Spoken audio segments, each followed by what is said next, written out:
वयं सर्वे विभक्तिः पठितवन्तः। वयं जानीमः संस्कृते 7 विभक्तयः सन्ति। We know about cases in Sanskrit. There have 7 cases. प्रथमा, द्वितीया, तृतीया, चतुर्थी, पञ्चमी, षष्ठी, सप्तमी इति। तत्र नामपदानां सम्बोधनप्रथमा इत्यपि एकस्वरूपः वर्तते। सर्वनामशब्दानाम् अयं स्वरूपः, अयं विभागः नास्ति।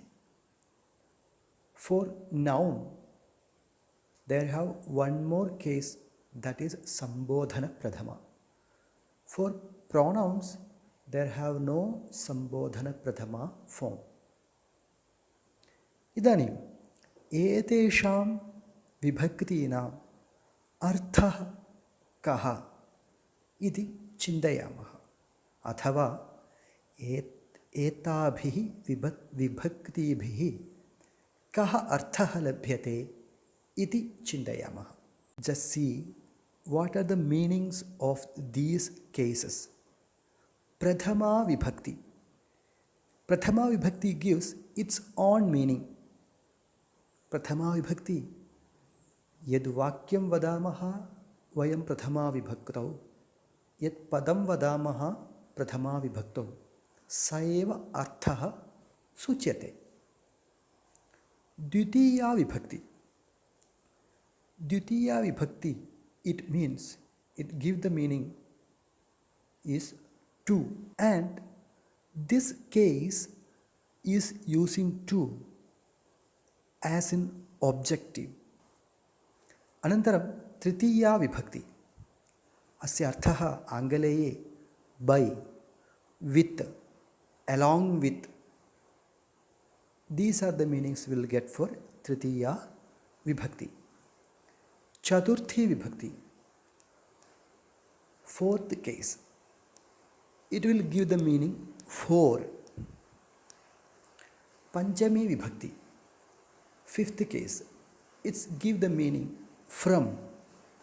Shashti Vibhakti, sixth case. It's give the meaning of. Saptami Vibhakti, it's gave the meaning on, in, at. Generally, these are the meanings. Atra kevalam samanyarthaha matram uktaha. Etat sampurnam iti na chintayantu. Idanim prathama vibhaktyaha prayogaha katham iti chintayamaha. प्रथमा विभक्तौ उदाहरणार्थं बालकः शब्दं स्वीकुर्मः। बालकः इति पुल्लिङ्गे अस्ति। अत्र बालकः इति एकवचनं, बालकौ इति द्विवचनं, बालकाः इति बहुवचनम्। इदानीम् एकं वाक्यं पश्यामः। बालकः पठति इति एकं वाक्यम्। अत्र बालकः इति कर्तृपदमस्ति। कर्तृपदानुसारेण क्रियापदमपि आगतम्। अत्र पठति इति क्रियापदं, स्टडी इत्यर्थः। ए बॉय इज स्टडीइंग अथवा ए बॉय इज रीडिंग इति अर्थः। द्विवचने इदं वाक्यं कथं भवति पश्यामः। बालकौ पठतः, टू बॉय्स आर रीडिंग इति अर्थः। बालकौ पठतः क्रियापदे अपि किञ्चित् परिवर्तनम् आगतम्। A little change is came for verb also. How it will happen? अत्र अयं विषयः कर्तृपद अनुसारेण क्रियापदं संभवति इति. The verb according with the subject. If subject is singular, verb will be in singular. If subject is in dual, the verb will be also changed to dual. Like that in plural, bahuvajane katham sambhavati? Samana padam chintayamaha. Samana vakyam chintayamaha. Balakaha padhanti. Many boys, they are studying or reading. Iti arthaha. Idanim ekavachanam, dvivachanam, bahuvachanam cha siddham. Ekavaram vadamaha. Balakaha pathati.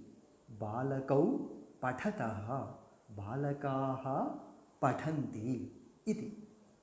Evam प्रथमा विभक्त्याः उपयोगः. एतत् सर्वं पुल्लिङ्गे अस्ति.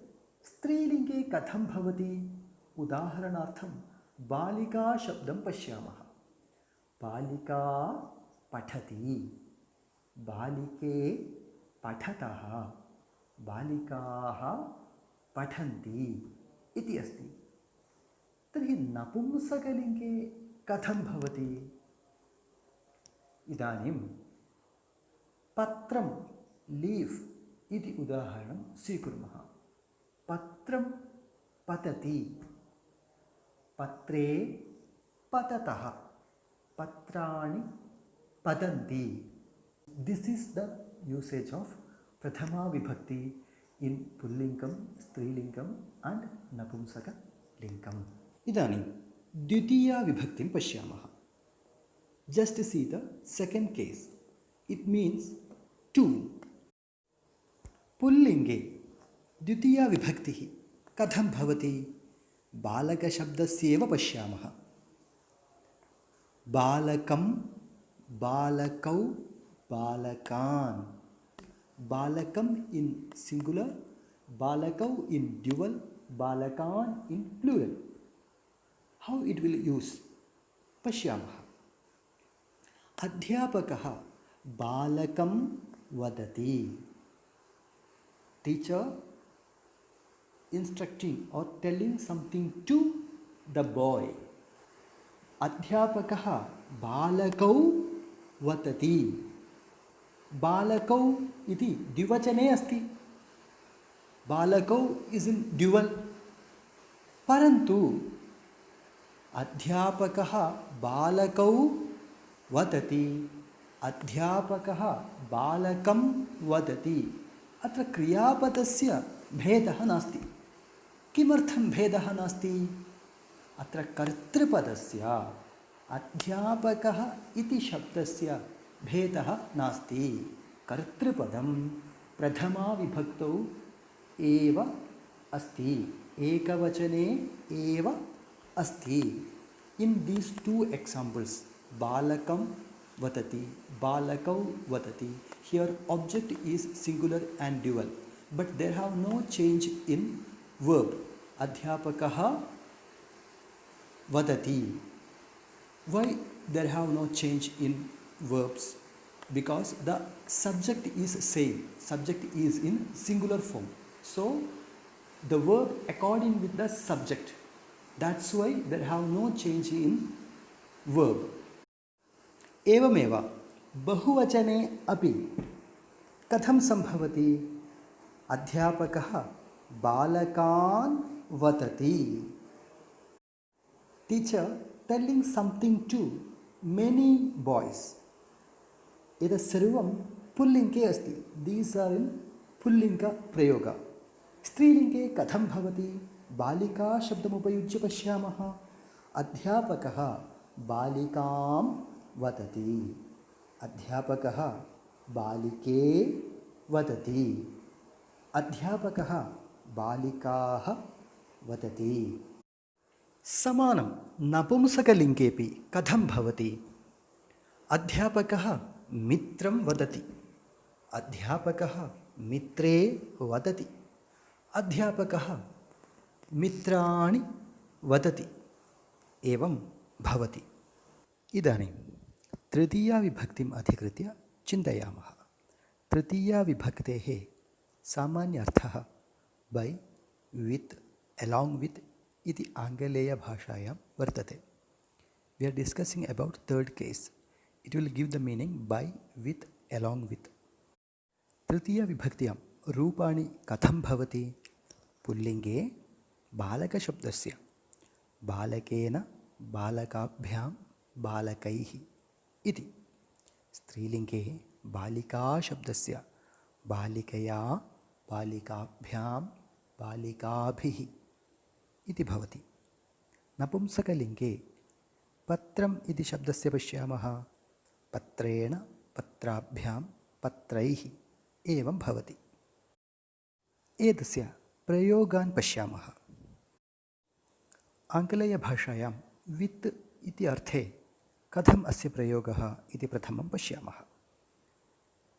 दण्डः इति शब्दं स्वीकुर्मः। दण्डः नाम स्टिक्। बालकशब्दवत् दण्डेन, दण्डाभ्यां, दण्डैः इति रूपः भवति। दण्डेन नाम वित् द स्टिक्। प्रयोगं पश्यामः। बालकः दण्डेन क्रीडति इति एकवचने। ए बाय् प्लेयिङ्ग् वित् वन् स्टिक् इति अर्थः।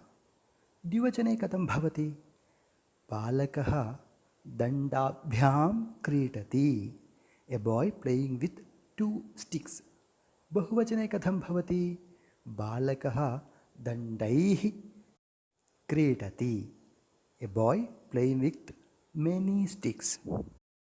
इदानीं स्त्रीलिङ्गे पश्यामः। स्त्रीलिङ्गे पाञ्चालिका इति शब्दं स्वीकुर्मः। पाञ्चालिका नाम डाल्। पाञ्चालिकाशब्दः बालिकाशब्दवत् भवति। पाञ्चालिकया, पाञ्चालिकाभ्यां, पाञ्चालिकाभिः एवम्। अस्य प्रयोगं पश्यामः। बालकः पाञ्चालिकया क्रीडति। ए बाय् प्लेयिङ्ग् वित् वन् डाल्। द्विवचने, बहुवचने च कथं भवति वाक्यं? भवन्तः स्वयं चिन्तयन्तु। Now we discussed in singular form. How it will come in dual form and plural form? You can write yourself. If you have any doubt, you clear the doubt with your teacher. नपुंसकलिङ्गेपि पश्यामः। नपुंसकलिङ्गे पत्रम् इत्येव स्वीकुर्मः। बालकः पत्रेण क्रीडति। ए boy playing वित् one leaf इति एकवचने भवति। द्विवचने, बहुवचने च कथं भवति? भवन्तः स्वयं लिखन्तु। You can write it usage in Dvivachanam and Bahuvachanam forms. You have to clear your doubt with your teacher. अत्र वयं प्रथमा, द्वितीया, तृतीया विभक्तिः अधिकृत्य चर्चां कृतवन्तः। अन्याः विभक्तयः अग्रिमकक्षायां पठामः। धन्यवादाः।